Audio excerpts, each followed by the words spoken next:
మీ business ఏదైనా మీ ఊర్లో promotion చేయాలంటే అది సుమన్ టీవీతోనే సాధ్యం. ఇప్పుడే సంప్రదించండి. జై బాపు జై బాపు జై భీమ్ జై భీమ్ జై భీమ్ జై భీమ్ జై సంవిధాన్ జై సంవిధాన్ జై సంవిధాన్ జై సంవిధాన్ జై కాంగ్రెస్ జై కాంగ్రెస్ జై కాంగ్రెస్ జై కాంగ్రెస్ కాపాడుదాం కాపాడుదాం కాపాడుదాం కాపాడుదాం కాపాడుదాం.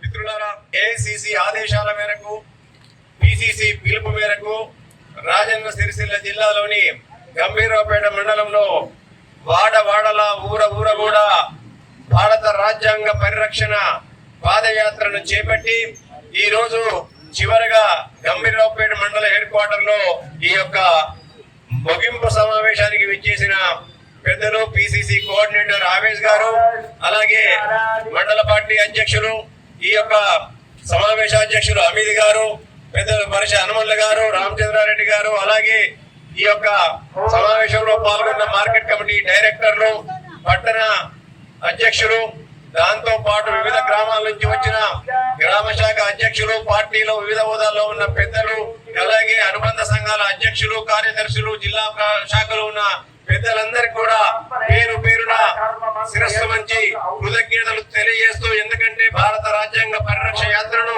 ఇలా ఎంతో దిగ్విజయంగా గ్రామానికి తీసుకెళ్లేందుకు మీ అందరికీ కూడా ధన్యవాదాలు తెలియజేస్తున్నాను. ఇవాళ మీరందరూ కూడా ఒకటే గుర్తించుకోవాలి, ఈ యొక్క పాదయాత్ర యొక్క ముఖ్య ఉద్దేశాన్ని మీ గ్రామాల్లో ఇప్పటి వరకే తీసుకెళ్లినరు, ఇంకా కూడా తీసుకెళ్లాల్సిన అవసరం ఉంది.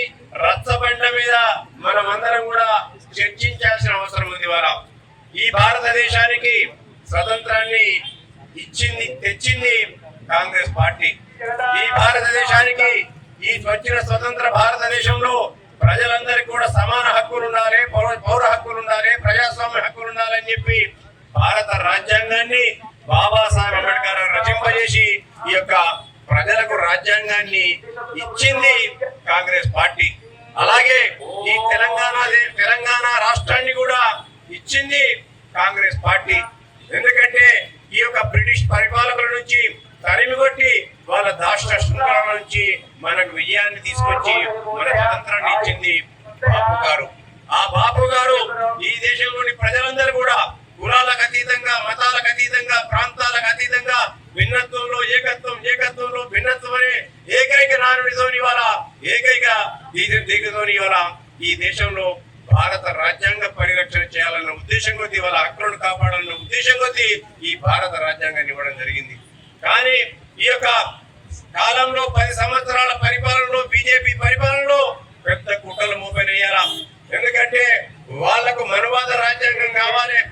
తరాల కింద వారి తాత ముత్తాతల కాలంలో ఏదైతే రాజుల కాలంలో ఒక అణిచివేత ధోరణితోని ఒక ఏదైతే బడుగు బలహీన వర్గాలను కట్టు బానిసలుగా వాడుకొని ఇవాళ మనువాద రాజ్యాంగాన్ని ఆ రోజు వాళ్ళు చూసింది. ఇవాళ అదే మనువాద రాజ్యాంగాన్ని మళ్ళీ ఇవాళ ఈ భారతదేశంలో తీసుకురావాలన్న ఉద్దేశం కొద్దీ ఇవాళ బీజేపీ పార్టీ ఈ దేశంలో అనేకమైన మార్పులు తీసుకొచ్చి భారత రాజ్యాంగాన్ని తూట్లు పొడవాలనే ఒక సంకుచిత సంకల్పంతో ముందుకు పోతున్న తరుణంలో రాహుల్ గాంధీ గారు ఒకటి ఆలోచించారు, ఈ దేశానికి స్వాతంత్రం తెచ్చింది కాంగ్రెస్ పార్టీ, రాజ్యాంగాన్ని ఇచ్చింది కాంగ్రెస్ పార్టీ, ఈ దేశ ప్రజల యొక్క హక్కులను కాపాడాల్సిన బాధ్యత కూడా కాంగ్రెస్ పార్టీ పైన, కాంగ్రెస్ పార్టీలోని ప్రతి కార్యకర్త పైన ఉందని చెప్పి అందుకే భారత్ జోడో యాత్ర చేపట్టి ఇవాళ భారత్ జోడో నఫరత్ జోడో మొహబ్బత్ కా దుకాన్ ఖోలో అని చెప్పి ఇవాళ కన్యాకుమారి నుండి కాశ్మీర్ వరకు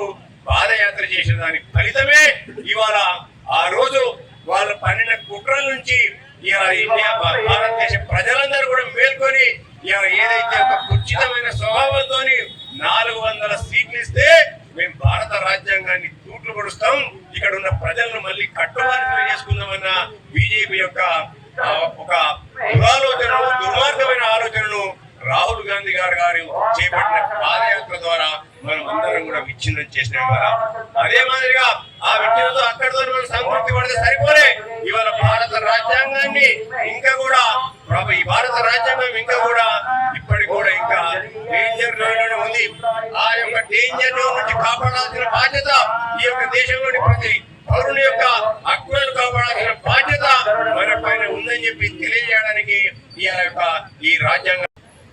తెలంగాణ కాంగ్రెస్ కమిటీ అధ్యక్షుడు గౌరవ శ్రీ బొమ్మ మహేష్ కుమార్ గౌడ్ గారు ఇచ్చిన ఆదేశాల మేరకు రాజన్న సిరిసిల్ల జిల్లాలోని సిరిసిల్ల నియోజకవర్గం పెద్దలు గౌరవనీయులు కె మహేందర్ రెడ్డి గారి నాయకత్వంలో ఈ రోజు ఈ గంభీరపేట మండలంలో గ్రామ గ్రామాన గడప గడపన జై బాపు జై భీమ్ జై సంవిధాన్ అనే కార్యక్రమంలో భాగంగా రాజ్యాంగ పరిరక్షణ పాదయాత్ర నిర్వహించుకుంటూ చివరగా మండల కేంద్రమైనటువంటి గంభీరపేట మండలంలో ఈ యొక్క పాదయాత్ర వచ్చింది.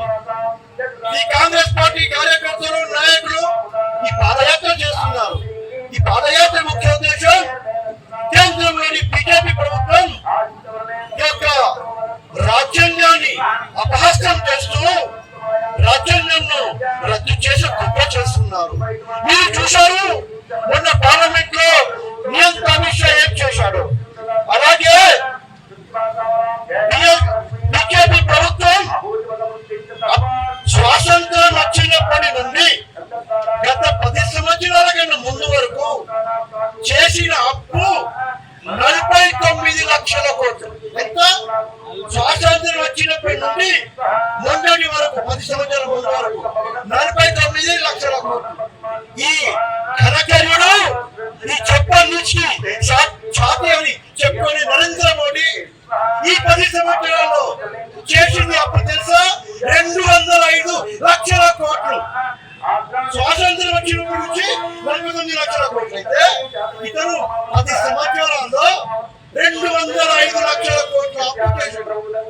ఈ అప్పు చేస్తూ ఏం చేసిండు మన అప్పుడు మన ప్రభుత్వం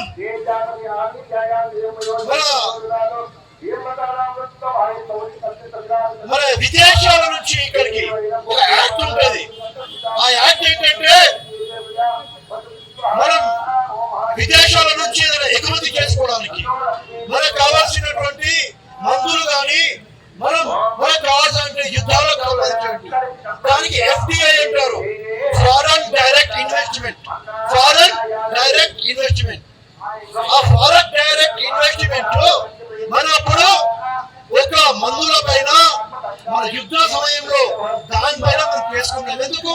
మనకు కొత్త రోగాలు వస్తే ఆ వ్యాక్సిన్స్ కావాలి. మన పై ఎవరైనా యుద్ధానికి వస్తే తరిమి కొట్టడానికి.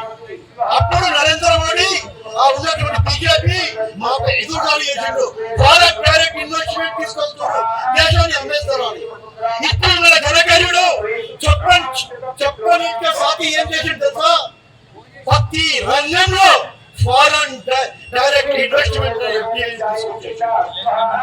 ప్రతి దాంట్లో అమెజాన్, జొమాటో, ఇంకా కొత్తగా ఫ్యూచర్ గ్రూప్ ఆఫ్ కంపెనీస్ అన్ని వచ్చినాయి.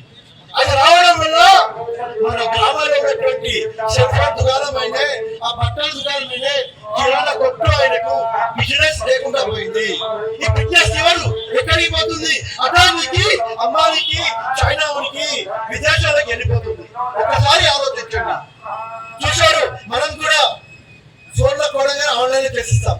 ఈ ఆన్లైన్ లో చేస్తే మన ప్రాంతంలో మనీ సర్క్యులేషన్ ఆగిపోతుంది. మన రేట్స్ అన్ని అట్లా వెళ్ళిపోతున్నారు. ఈ ఫారెన్ డైరెక్ట్ ఇన్వెస్ట్మెంట్ చేశారు.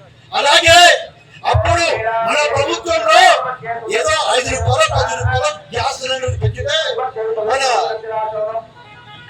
మన శృతి ఇరానీ గారు గ్యాస్ సిలిండర్ పెట్టుకొని డ్యాన్స్ చేస్తుంది. అమ్మ శృతి ఇరానీ ఇప్పుడు ఎక్కడికి పోయినావు చెప్పండి. చెప్పని సాటి నరేంద్ర మోడీ గారికి 50 రూపాయలు పెంచారు. మొదలు పెంచారు 50 రూపాయలు.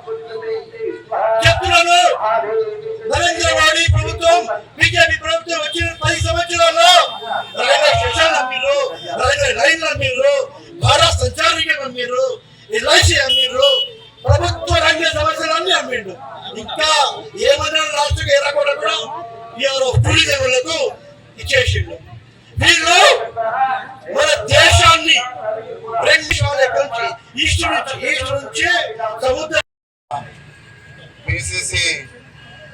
మ్యాటర్ పరిశీలకులు అవేజ్ గారికి, అదేవిధంగా ఈ కార్యక్రమానికి ముఖ్య అతిథిగా విచ్చేసిన మనందరి ప్రియతమ నేత, మీ అందరికి తెలిసిందే, గెలిచినా ఓడినా మనందరి క్షేత్రస్థాయిలో పబ్లిక్ తోనే మమేకమై, ముఖ్యంగా బడుగు బలిగిన వారు మమేకమై ఎన్ని కష్టాలు వచ్చినా ఏదొచ్చినా ఒక ఉద్యమకారుడిగా వాస్తవానికి ఇన్ని సంవత్సరాలు ఒక ప్రతిపక్ష నాయకుడు పాత్రనే వహిస్తూ మన క్షేత్రస్థాయిలో మనందరికీ కాంగ్రెస్ శ్రేణులకు ప్రజలకు అందుబాటులో ఉన్న అసలు సిసలైన తెలంగాణ ముద్దుబిడ్డ మన కాబోయే ఎమ్మెల్యే కేకే మహేందర్ రెడ్డి గారికి, అదేవిధంగా ఇక్కడ ఇచ్చేసిన అన్ని గ్రామ శాఖల అధ్యక్షులకు, కాంగ్రెస్ శ్రేణులకు, మిత్రులందరికీ నా ప్రెస్ మిత్రులందరికీ నా పేరున నమస్కారాలు తెలియజేస్తూ, రాజ్యాంగ పరిరక్షణ యాత్ర ఇంతకుముందు మన హమీద్ భాయ్ బాగా 9% చెప్పిండు, జోలికి పోదలుచుకోలేదు. కానీ వాస్తవాన్ని పరిరక్షణ యాత్ర మనం చేసుకోవాల్సిన అవసరం ఎందుకు వచ్చింది అనేది మీకు అందరికీ తెలిసిందే. మన రాహుల్ గాంధీ గారు పాదయాత్ర చేస్తున్న సందర్భంలో అనేకమైన సమస్యలను ఆయన దృష్టికి రావడం జరిగింది. అందులో రాజ్యాంగాన్ని కూడా మీరు అందరూ తెలిస్తే పోయిన ఎలక్షన్ కంటే ఎంపీ ఎలక్షన్ కంటే ముందు ఏం జరిగిందో, మన రాహుల్ గాంధీ గారి సభ్యత్వాన్ని కూడా, ఎంపీ సభ్యత్వాన్ని కూడా రద్దు చేసింది అప్పటి మోడీ ప్రభుత్వం. అదేవిధంగా ప్రజాస్వామ్యవాదులను, కవులను, రచయితలను, ఉద్యమకాలను, ప్రజాస్వామ్య హక్కుల కొరకు పోరాడే నాయకులను, మేధావులను అందరినీ రకరకాల కుట్రలతోని కుతంత్రాలతోని వాళ్ళని కేసులు పెట్టి అక్రమ అరెస్టులు చేసి జైల్లో పెట్టిన చరిత్ర మోడీది, బీజేపీది.